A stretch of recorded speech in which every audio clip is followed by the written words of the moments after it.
In this video, I'll be unboxing, configuring, installing, and testing the Viofo dashcam model A129 Duo.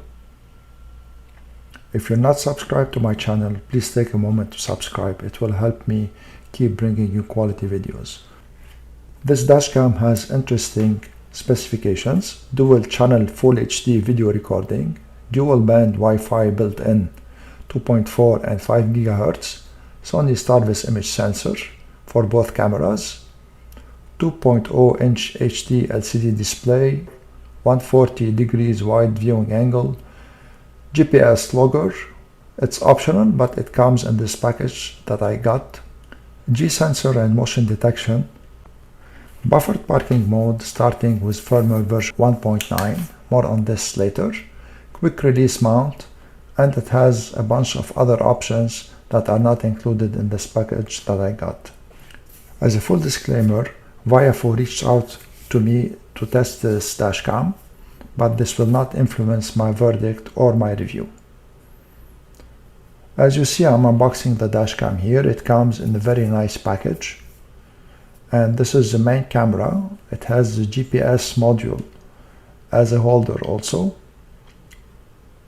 and this was the rear camera also. Also included in the package are all the accessories needed to operate the camera except the micro SD card. And talking about the micro SD card, this camera can support a micro SD card up to 256 GB.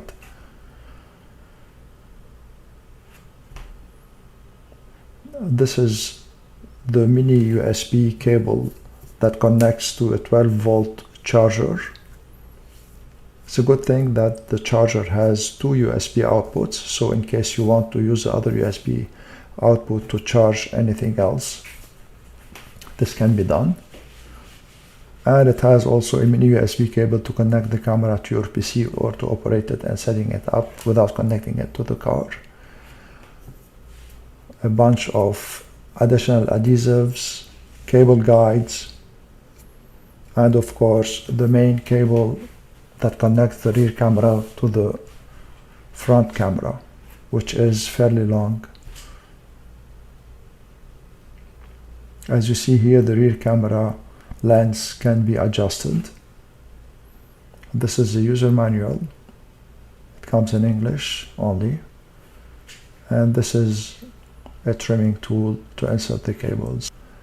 First of all, I'm updating the camera to the latest firmware, because when I connected the camera and started it up, I saw that it was on version 1.0 of the firmware.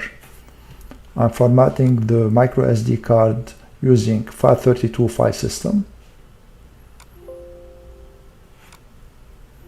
It takes seconds to format, and then to update the firmware, just go to the Viofo website, click on support, and choose the model of the camera. Here I'm choosing the Viofo A129 Duo. I'm downloading the firmware and simply copying it to the micro SD card.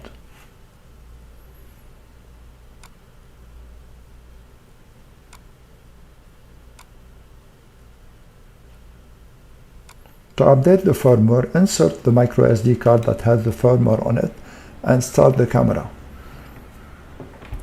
I will put a counter on the screen so to let you know how much time the firmware takes to update. I'm not speeding up the video here. It's just to help you know how much time the firmware update will take.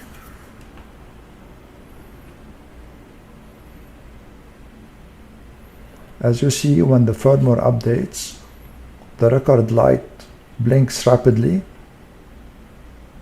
many times.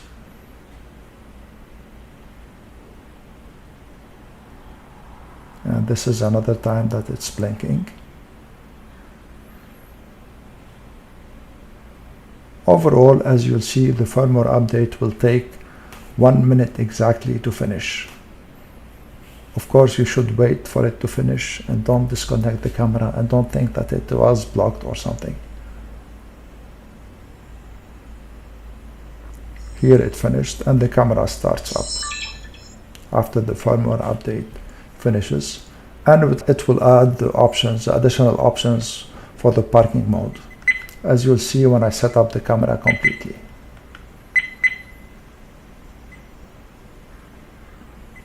Here I'm testing the version of the firmware, and you see it is on version 1.9 from July 2019. To set up the camera, just connect it to an external 5-volt output using the mini USB cable that comes with the camera. It will start. When it starts, if it has an SD card, it will start recording automatically. So you should stop the recording by pressing the rec key and then press on the menu button. The first option is resolution. When you have both cameras connected, the resolution is 180p plus 180p. The bitrate, it's better to keep it on high. Next option is live video source, rear overlaid. It means the rear will display in the small corner. Loop recording, I like to put it on 1 minute. WDR, always keep it on, it's better for the camera. Exposure value, I will not change it, I'll keep it on 0 for both front and rear cameras. Parking mode, put it on auto event detection, so this way if your car is hit or there's a motion in front of your car, it will start recording. It's better to put it on low sensitivity. Parking motion detection also on low, so not to record every moving object in front of the camera. When you choose time-lapse recording or motion detection, you cannot activate them if you have the parking mode activated. GPS is on, speed unit is km/h. G sensor, I like to put it on low sensitivity. Wi-Fi, I'm keeping it off. You have the option to put 2.4 or 5 GHz. Bluetooth remote, I don't have it, so I'll keep it on off. Date stamp, I like to put it on. GPS info stamp, I'm gonna put coordinates only.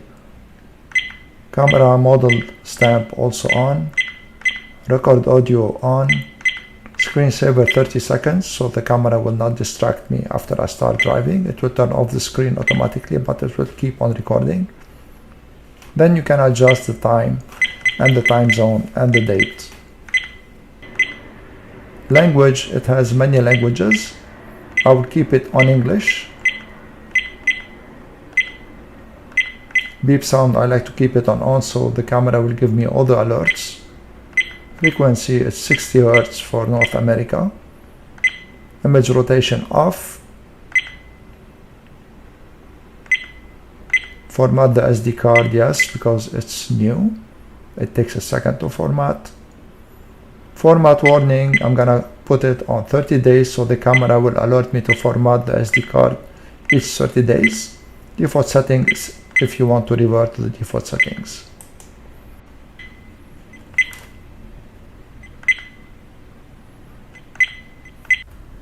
To install the camera, start by installing the front camera. Wipe clean the front windshield. Remove the 3M tape from the camera mount. A note here about the 3M tape, it's very hard to remove. It's a good thing that they corrected this in the IR version, which has like a pre-peeled option for the 3M tape. Then put it dead center. Make sure to keep some space between the top of the mount and whatever comes on top. Then this is why, because of the cable, so that you can put it, because it gets the power from top. And then just slide the camera in. It will take its power from the GPS mount, and this way it can log the GPS info. For the rear cam, it's the same thing. Wipe the rear glass horizontally and remove the 3M tape. Same story for the 3M tape. It's very hard to remove. You should be patient and make sure not to put the camera on the rear defroster. To install the cable from the rear camera to the front camera, you can tuck it in the headliner and then open the C-pillar Here I found some cables. I put it with the cables. And then I prefer to run the cable always on the door sills and not on the headliner, so to avoid touching the airbags. Here I'm tucking it in the door sills. I remove the weather trim, and it's very easy to tuck in. Make sure it's well hidden.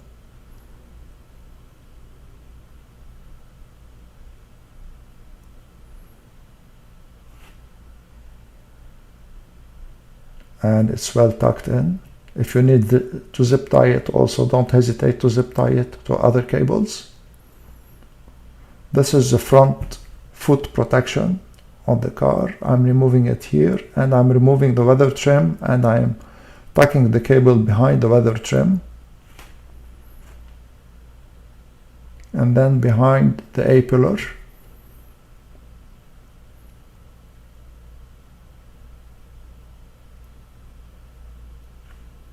I popped open the A-pillar, didn't remove it completely because it's held by some mechanism for the airbag. Make sure to run the cable behind the airbag, and this is very important, so that the cable will not hinder the function of the airbag. Here I found some cables behind the airbag, and I zip tied the rear cable with these cables. And as you see, I zip tied the rear cable and of course the hardwire cable that comes from the front cam to the fuse box. Making sure that everything is tidy, I remove the excess zip ties, and then I run the rear cable in the headliner to the front camera.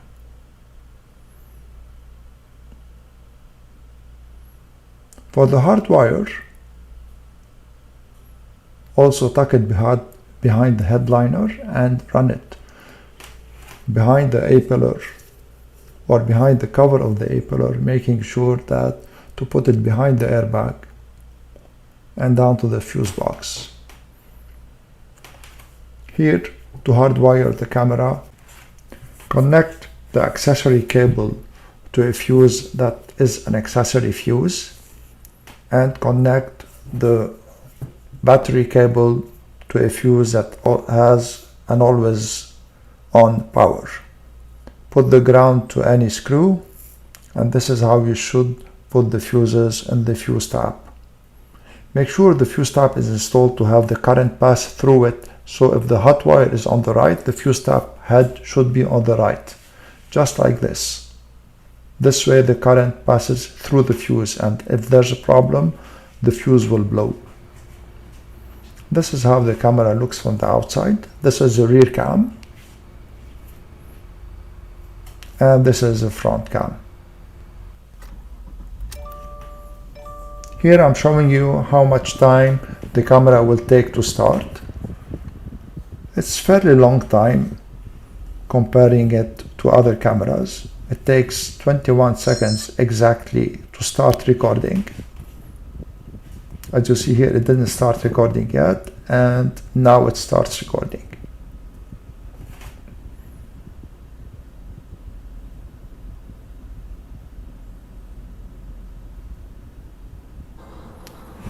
The picture quality of the camera is really good, and this is thanks to the Starvis image sensor from Sony. This is the view in the daylight of the front camera.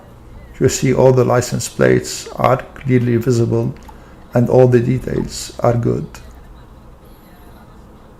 The image is crisp and it's not distorted. Also, the angle of the recording is really good.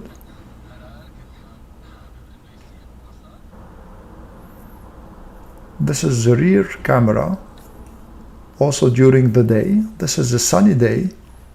One thing I didn't like is, look at the sky. It was blue here and it's a little bit washed out. So I would have preferred the colors to be better. But the details are here. This is a minor detail, nevertheless it should be mentioned. In the night, the picture is really clear and the camera records all the details, as you're seeing here in the picture. Details are good. There's not too much glare from the lights.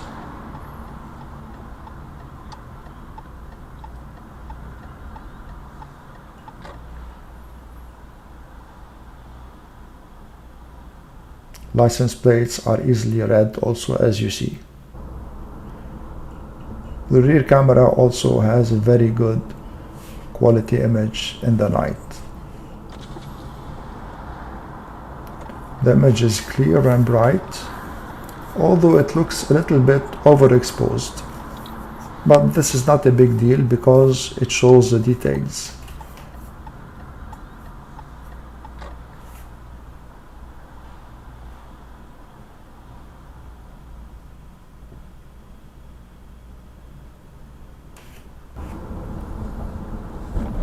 It's very hot today in Montreal. Temperature is 32 degrees Celsius and the humidity is high. As you saw here, the camera picks up the sound nicely. Overall, it's a good camera and it's a good value because of the image quality and the price of the camera. I want to thank you all for watching. If you like this video, please give it a thumbs up and subscribe to my channel.